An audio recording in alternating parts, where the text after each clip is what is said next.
Viewers, welcome back to the channel. दोस्तों, Bournemouth का Semenyo, United ने उसको ट्रांसफर बिड के लिए अप्रोच किया था और बोर्नमथ ने रिजेक्ट करी थी। टेलीग्राफ की एक अपडेट आई है, क्या यूनाइटेड वापस जा सकती है इस प्लेयर के लिए इस जनवरी ट्रांसफर विंडो में?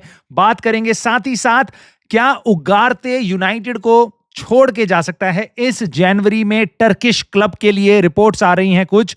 गैरी नेविल ने कुछ ऐसा बोला है जो सुन के शायद तुम गाली बक दोगे, और साथ ही साथ कुछ क्लब्स जो बहुत इंपॉर्टेंट फिक्चर्स हुए हैं इस प्रीमियर लीग के, उनके बारे में मैं छोटी सी टिप्पणी दूंगा।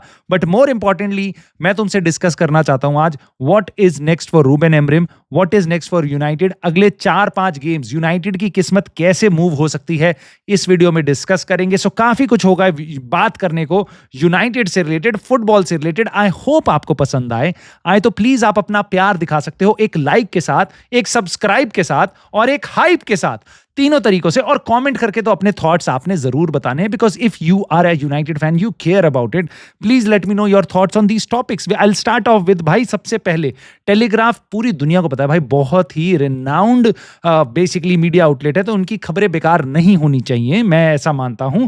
बोर्नमथ ने रिजेक्ट करी है 50 मिलियन के आसपास की बिड यूनाइटेड से, उसके अलावा स्पर्स से भी। किसके लिए? ऑफ कोर्स उनका जो प्लेयर है भाई एंटोनियो सेमेन्यो। मैं बिल्कुल समझ सकता हूं बोर्नमथ ने क्यों किया होगा, क्योंकि उन्होंने वैसे ही आधी से ज्यादा टीम बेच दी, करकेस बेच दिया, तुम्हारा डिफेंडर बेच दिया जबरनी, उसके बाद उन्होंने अपना ह्यूसन बेच दिया, कीपर बेच दिया, सब काफी कुछ उन्होंने बेचा था। तो अब आई कंप्लीटली अंडरस्टैंड उन्होंने सेमेन्यो को रखा था। नाउ मोर इंपॉर्टेंटली, ये जब न्यूज सामने आई है तो अब ऐसी रिपोर्ट्स चल रही हैं सोशल मीडिया पे कि यूनाइटेड वापस जा सकती है, because we were link to Semenyo, हम देख रहे थे सेमेन्यो को, तो अब सेमेन्यो के पास हम वापस जा सकते हैं। ऐसे भी रिपोर्ट्स आई थी पहले कि सेमेन्यो के साथ रूबेन एमरिम ने डिनर या लंच कुछ तो ऐसा किया था अलग से। ना, मुझे नहीं लगता कि यूनाइटेड इस प्लेयर के लिए जाएगी। हालांकि अगर जाती तो बहुत से लोग स्पेकुलेट कर रहे हैं इसको लेफ्ट विंग पे खिला दो, तो जैसे तुम्हारे पे राइट विंग पे कॉम्बिनेशन है अमाद डियालो और ब्रायन एम्बूमू, वैसे ही सेमेन्यो और तुम्हारे पे कूनिया का हो जाएगा लेफ्ट पे,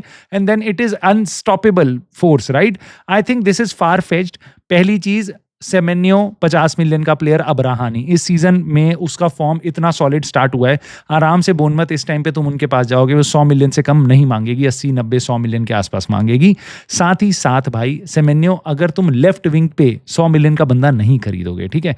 सो मैं बिल्कुल मान सकता हूं यूनाइटेड शुरुआत में सेमेन्यो, मथेउस कूनिया, एम्बूमू, इन सबको ट्रैक कर रही थी, क्योंकि इनके अंदर, अब तुम चाहे एग्री करो, मैं एग्री करूं ना करूं, बट इनका आइडिया था हम 2 नंबर 10 लेके आएंगे। और मेरे को ऐसा लगता है अब जब हम 2 नंबर 10 ला चुके हैं, जब हम 120 से 130 मिलियन वहां पे स्पेंड कर चुके हैं ब्रायन एम्बूमू और कूनिया के नाम पे, अब हम सेमेन्यो के लिए नहीं जाएंगे। ये पास्ट में था जब हमने किसी और प्लेयर को साइन नहीं किया था, क्योंकि टेलीग्राफ ने भी बताया it was done in early at the start of the summer transfer window.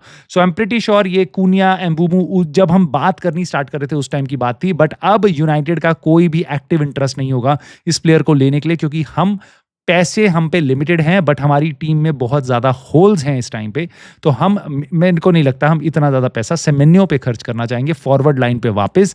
हम ऑफ कोर्स मिडफील्डर या right wing back, left wing back probably, या मे बी अ कीपर दूसरा, maybe a centre back, ये position है जहाँ पे हम fill in करेंगे before we bring a new forward, right?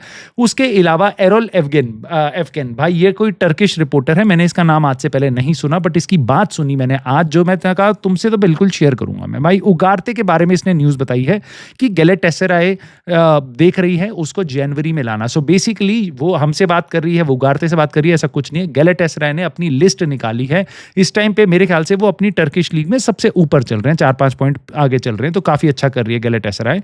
So they are hoping to sign new player midfielder, और उसको जनवरी में लाने की वो सोच रहे हैं, और उस लिस्ट में उगारते एक काफी अच्छा नाम है जो उनके लिए एक टारगेट है। अब पहली चीज, क्या आप ये डील करना चाहोगे अगर आपको लोन पे उगारते जाता है, या फिर यूनाइटेड उसको परमानेंट ट्रांसफर में भेज देती है? क्योंकि बहुत से फैंस उगारते को पसंद नहीं करते हैं। Do you think we should sell Ugarte right now? So more importantly, ये सबसे बड़ी बात है कि ये जनवरी की डील के बारे में बात हो रही है। पहली चीज, हमारे पे 3 मिडफील्डर रह जाएंगे अगर उगारते जाता है तो, ठीक है। हम ऑलरेडी शॉर्ट हैं मिडफील्ड एरिया में, तो हम पे अगर एक प्रॉपर सीडीएम, कैजेमीरो और उगारते 2 ही है हमारे पास, अगर हम उसमें से एक को जाने देंगे तो हम करेंगे क्या? ब्रूनो के साथ खेलेगा कौन? कैजेमीरो सारे गेम सारे टाइम नहीं खेल सकता, राइट? उसके बाद कोबी मेनू आता है, तो यू सी की थोड़ा सा हम डिसबैलेंस हो गए थे पिछले गेम में भी, क्योंकि there is no defensive cover, ना फर्नांडिस मेनू को सपोर्ट कर पाता है, ना मेनू फर्नांडिस को उस तरीके से सपोर्ट कर पाता है जिस तरीके से कैजेमीरो और उगारते कर सकते हैं। तो this makes no sense for me कि भाई हम जनवरी में उसको जाने दें। यस ऑफ कोर्स ऐसा हो सकता है कि हम जनवरी में किसी और प्लेयर को ला रहे हैं और उसके बाद हमें पैसा जनरेट होता है उगारते से, तो शायद हम ये डील फिर भी कर पाएं। बट अगेन मेरा सवाल इस पर यही होगा कि क्या आपको उगारते के लिए 30 मिलियन से ज़्यादा पैसा कहीं से मिलेगा? अगर मिलेगा तभी इस डील को करने का फायदा है, वरना नहीं है, क्योंकि आपको 30 मिलियन इस प्लेयर के देने हैं वापस। अभी आपने 2 ही साल की पेमेंट इसकी दी है, दूसरा साल है उगारते का। तो अगर आप इसको जनवरी या समर में सेल करते हो तो आप इससे 30 मिलियन से ज़्यादा लोगे। आपने ऑलमोस्ट 45-50 मिलियन का ये प्लेयर खरीदा था, राइट? सो 30 मिलियन से नीचे यूनाइटेड ये डील कर ही नहीं सकती, उससे ज़्यादा मुझे लगता नहीं इस टाइम पे कोई उसके लिए देगा। तो ये डील यूनाइटेड के फेवर में तो बिल्कुल नहीं आती। मैं बिल्कुल मान सकता हूँ गैलाटासराय ऐसा क्लब है जो शायद पैसा फेंक भी दे। उन्होंने विक्टर ओसिमेन को साइन किया और बहुत अच्छी अच्छी साइनिंग्स भी करी हैं, but I don't think so वो 30 मिलियन से ऊपर उगारते के लिए हमारे को देंगे। और उसके बाद हम जाके वो डील कर भी लेंगे। क्यों? क्योंकि हमारे पे इस टाइम पे मिडफील्ड में हमें ज्यादा प्लेयर्स की जरूरत है रादर देन कम। में भी उगारते के रहते रहते हमें एक और प्लेयर की जरूरत है, जहां पे बहुत सारे और लिंक होते हैं नाम, जो मुझे लगता है हमें करनी भी चाहिए इस जनवरी में deal. Maybe Conor Gallagher, maybe someone else, you let me know कौन हो सकता है वो प्लेयर। बट it overall, भाई, this makes no sense for United to do this deal, and also it does not make sense कि भाई उगारते के लिए भी। And talking about no sense and nonsense, I'll talk about Gary Neville और जो उसके words थे भाई सेस्को को लेके। यस, यहां पे तुम्हारा बीपी शायद बढ़ जाएगा, खून थोड़ा खौल जाएगा। भाई गैरी नेवेल बोल रहा है Sesko just does not look like he is combining well. किसके लिए? विद मथेउस क्यून्या और एम्बुएमू के लिए। कह रहा कि उनके साथ ना ढंग से खेल नहीं रहा, and he is just stood up there, basically वहां पे खड़ा हुआ है बस आगे। भाई ये वो बंदा है जिसकी पिछली 3 स्टार्ट में भाई गोल मारता है ब्रेंटफोर्ड के अगेंस्ट, भाई गोल मारता है तुम्हारा सनदरलैंड के अगेंस्ट, और उसके बाद एक असिस्ट देता है अपनी तीसरी स्टार्ट में। लिवरपूल के अगेंस्ट उसको स्टार्ट नहीं मिला था, बट तीसरा गेम जो पिछले गेम में उसको स्टार्ट मिला ब्राइटन के अगेंस्ट, वहां पे उसका असिस्ट आता है। मोर इंपॉर्टेंटली मेरे को तो ऐसा लगता है भाई बंदा बहुत सही तरीके से दोनों के साथ कनेक्ट करता है और बहुत अच्छा बैलेंस ला रहा है अभी यूनाइटेड के फॉरवर्ड लाइन में। देखो, अगर तुम किसी भी तरीके से देख लो, अगर तुम्हारे को कमी लग रही है ना यूनाइटेड के अटैक में, मुझे नहीं पता प्रीमियर लीग की कौन सी टीम में तुम्हें नहीं लगेगी। आर्सेनल के बारे में मैं आज डेटा पढ़ रहा था, उनका ओपन प्ले से भाई 5 गोल आए हैं बस, ठीक है। सारे गोल उनके 56% of the goals are set pieces, majority of the goals are set pieces. And United ने अभी जितने गोल मारे हैं, मेरे ख्याल से हमने 15 गोल मारे हैं इस सीजन में। There are no teams more than 17, ठीक है। किसी ने 17 गोल से ज्यादा नहीं मारे।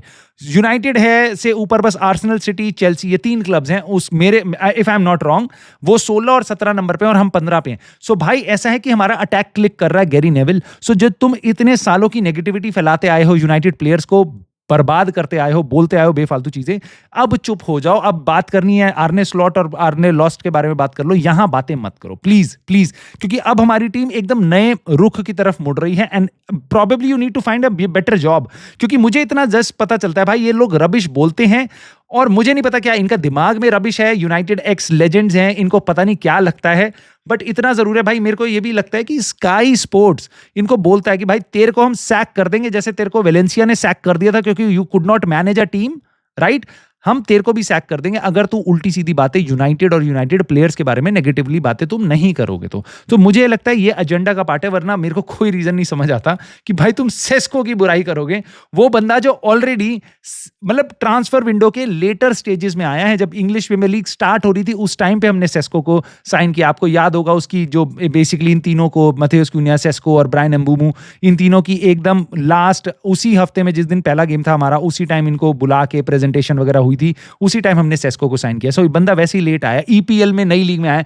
ग्योकेरेश अभी भी टाइम लग रहा है उसको एडजस्ट होने में। 22 साल का लड़का एडजस्ट होके कंट्रीब्यूट भी कर रहा है, बट इनको कमियां दिखाई दे रही हैं। जबकि ये कह रहा है बंदा ये हेडर लेता है, क्लिक कर रहा है, लोगों के साथ खेलता है, पासेस बना रहा है, सिचुएशंस बना रहा है, ये कह रहे हैं क्लिक ही नहीं कर पा रहा, लोगों के साथ कंबाइन नहीं कर पा रहा। तो आई think this is going too much negative about United players, which I certainly can not stand. खैर, कुछ गेम्स के बारे में बात करूंगा, उसके बाद मैं आपको बताऊंगा नेक्स्ट 5 5 फिक्सचर्स और यूनाइटेड का रुख किस तरफ मुड़ सकता है, and that is really important and think you should definitely listen to what I have to say about that. Now starting off with couple of games, quickly मैं आपको बताता हूं. सनदरलैंड ने 2-1 से जीता चेल्सी का गेम और 93rd मिनट में विनर था और दे केम फ्रॉम बिहाइंड, और गर्नाचो ने चौथे मिनट में गोल भी मार दिया था चेल्सी का, बट इसलिए तब भी सनदरलैंड ने 93rd मिनट में गोल मारा. वो देख के मजा आ गया. और मैं क्यों बात कर रहा हूं आज, क्योंकि ये वीकेंड यूनाइटेड के लिए बहुत अच्छा रहा. यूनाइटेड अपना गेम जीत गई, तीसरा गेम ऑन द ट्रॉट लगातार, और हमने 3 गेम में 9 पॉइंट लेके हम 6ठे नंबर पे आ गए हैं. और हमारे आसपास बाकी सारी टीम हो गई, आर्सेनल के अलावा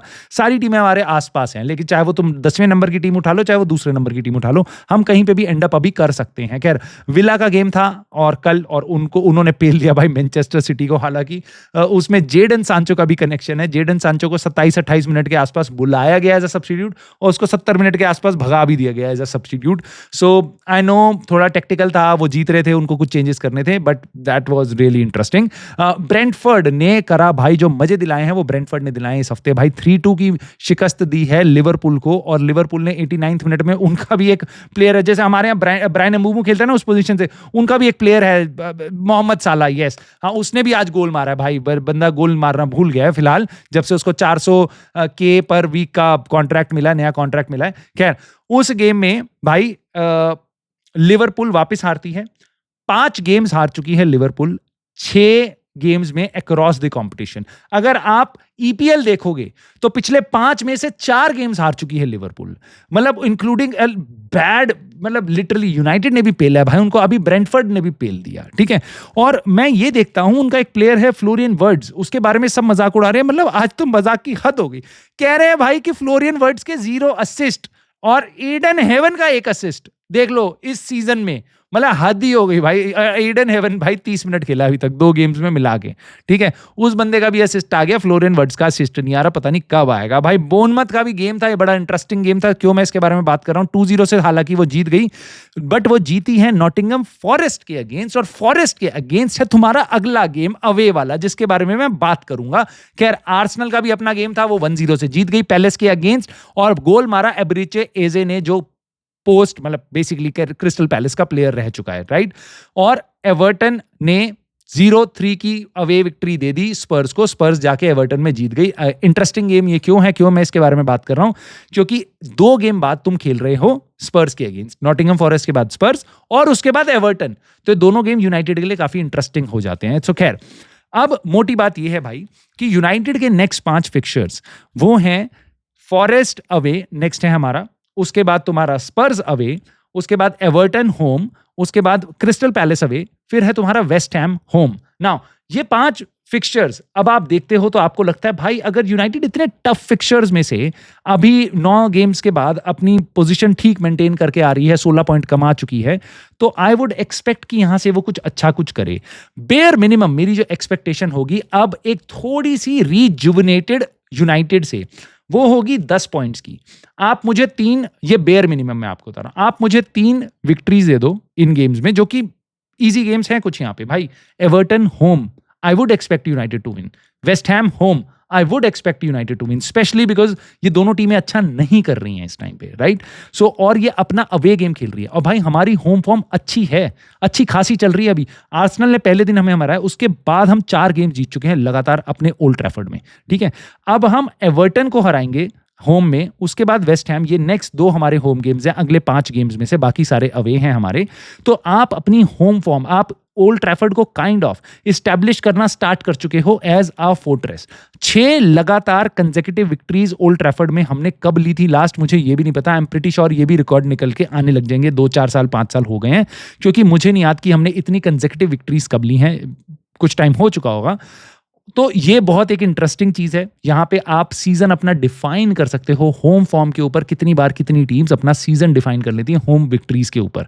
ठीक है, तो ये एक अपॉर्चुनिटी है यूनाइटेड पे, इसलिए मैं आपको कह रहा हूं ये 2 गेम मेरे को लगता है विनेबल हैं. उसके अलावा भी आप कम से कम 1 अवे गेम जीत जाओ और एक अवे गेम ड्रॉप करा लो. This would be my bare minimum expectation. And ideal of course हमें पता है 5 गेम जीत जाए, जो होने नहीं वाला, जो रियलिस्टिक भी नहीं है. कोई ना कहीं तो कोई गड़बड़ होगी ही होगी, बट इतना भी है कि भाई इसमें से अगर हम 3 से 4 गेम जीत जाएं या 3 गेम 2 ड्रॉ कर लें, 11 पॉइंट्स ले लें, 10 पॉइंट ले लें अगले 5 गेम में, आई एम प्रीटी श्योर हम टॉप 5 में बने रहेंगे. इस टाइम पे हम 6th पोजीशन पे पे हैं, बट आसपास की जो हमारी टीम है, संदरलैंड है, बोर्नमथ है, सिटी है, लिवरपूल है, ये सब के सब आगे पॉइंट्स ड्रॉप करेंगे। I am not sure about Arsenal, but सारी टीमें इस टाइम पे पॉइंट्स ड्रॉप करेंगी। अगले जो हमारे कुछ गेम्स हैं बहुत इंटरेस्टिंग है, उसके बाद कुछ गेम्स हमारे टफ आएंगे, चाहे बोर्नमथ है, न्यूकासल है, ऐसे कुछ टफ गेम्स आएंगे आपके दिसंबर में। बट ये जो रन ऑफ गेम्स है, I think United should definitely take advantage of it, specially जब आपका नेक्स्ट गेम फॉरेस्ट के अगेंस्ट है, जिनकी फॉर्म अच्छी नहीं चल रही, नया मैनेजर आया है, इस टाइम पे आप उनको गेट कर सकते हो। टीम उनकी थोड़ी चेंज हो रही है, एक अवे विक्ट्री एंड देन उसके बाद 4 विक्ट्रीज के बाद आपके पास टफ गेम आएगा, स्पर्स अवे खेलना, जो 4 बार पिछले बार उन्होंने हमें 4 बार खेले थे, चारों बार हराया था स्पर्स ने हमें। सो हमने रिवेंज भी लेना है, वरना वो 5 बार हो सकता है, और इन केस हमने रिवेंज ले लिया स्पर्स के अगेंस्ट, तो यूनाइटेड स्टैंड बंदा जो बहुत टाइम से बाल नहीं कटवा पा रहा, वो एक विक्ट्री होगी ऐसी जो हमें एक उसके बाल कटवा सकती है, और मोर इंपॉर्टेंटली हमारे लिए बहुत अच्छा हो जाएगा, क्योंकि उसका अगला गेम मेरे हिसाब से ईजी है, एवर्टन। आई जस्ट होप वहां पे कोई सरप्राइजेस ना हो। उसके बाद जो अगले 5 गेम का सबसे टफ गेम है, that could be crystal palace away और स्पर्स अवे, मेरे को लगता है ये 2 सबसे टफ गेम है, और उसके बाद आता है आपका West Ham, which is again a winnable game. So हम एक ऐसे मुकाम पे खड़े हैं भाई, जहां पे रूबेन एमरिम यूनाइटेड अपना सीजन डिफाइन कर सकती है, रुख मोड़ सकती है। एक बेसिकली यहाँ पे अगले 5 पॉइंट्स में हमने गेम पॉइंट्स इकट्ठे कर लिया 5 गेम्स में, तो हम काफ़ी अच्छी स्ट्रॉन्ग पोजीशन पे आ जाएंगे। और उसके बाद जब हमारा फेस्टिव पीरियड स्टार्ट होगा, जहाँ पे हम ना यूरोप में हैं, बाकी टीम्स यूरोप में खेल भी रही हैं, तो वहाँ पे जाके आप दूसरा एडवांटेज ले सकते हो, और आपको वो लेना भी पड़ेगा, क्योंकि यूनाइटेड के भी प्लेयर्स जा सकते हैं एफकॉन में दिसंबर जनवरी के टाइम पे। तो ये अगले 5 गेम हद से ज़्यादा क्रूशल होते हैं एक नेक्स्ट स्टेप लेने को। नाउ दोस्तों, आप मुझे बता सकते हो कि बेसिकली वो लोग कहाँ हैं, वो लोग कहाँ हैं जो बोल रहे थे ओलिवर ग्लासनर को ले आओ कुछ दिन पहले 2-3 हफ्ते पहले, भाई ओलिवर ग्लासनर को ले आओ, इस मैनेजर को ले आओ, उस मैनेजर को ले आओ। भाई ओलिवर ग्लासनर 10वें नंबर पे पहुंच गया, 2-4 गेम्स हारी क्या है उनकी क्रिस्टल पैलेस। पहले बोल रहे थे 3-4-3 यूनाइटेड का काम नहीं करता। कितने यूट्यूबर हैं जिन्होंने इस पे वीडियो बनाई थी, भाई तुम खुद सोच लो कितनी तुमने देखी होंगी। 3-4-3 काम नहीं कर रहा रूबेन एमरिम का, लेकिन क्रिस्टल पैलेस का क्यों कर जाता है भाई? क्यों, कहां गई वो वीडियोस? मुझे समझ नहीं आ रहा कहां हैं। मतलब हम 6ठे पे हैं, वो 10वें पे हैं, कैसे काम कर रहा है उनका 3-4-3 और कैसे नहीं काम कर रहा हमारा? ठीक है, क्योंकि जितना मेरे को पता है रूबेन एमरिम की जो फॉर्मेशन क्रिटिसाइज कर रहे थे भाई, वो सारे कंटेंट क्रिटिक कहां है मेरे को समझ नहीं आता। वापस भाई वो सेम फॉर्मेशन की ला रहा है, और अब रिजल्ट आ रहे हैं, तो वो सब जो टैक्टिकोस थे वो सारे हिल गए हैं। खैर ये देख के मेरे को बड़ा मजा आता है। खैर आपको भी, आई होप आपको इस वीडियो में मजा आएगा, तो प्लीज मुझे लाइक, सब्सक्राइब और हाइप करके आप बता सकते हो, कमेंट करके अपने थॉट्स इन टॉपिक्स पे, नेक्स्ट फिक्चर्स पे, जो गेम्स हुए हैं बाकी जिन्होंने हमें फेवर किया है, जहां पे हमारे ओपोनेंट्स हारे हैं, साथ ही साथ सेस्को पे जो बोला है गेरी नेविल ने, क्या आपको वो बात सही लगती है? क्या आपको लगता है हम उगारते को बेच सकते हैं, या सेमेन्यो के लिए हमें वापस जाना चाहिए? Late me no in the comments and I will see you soon in the very next video.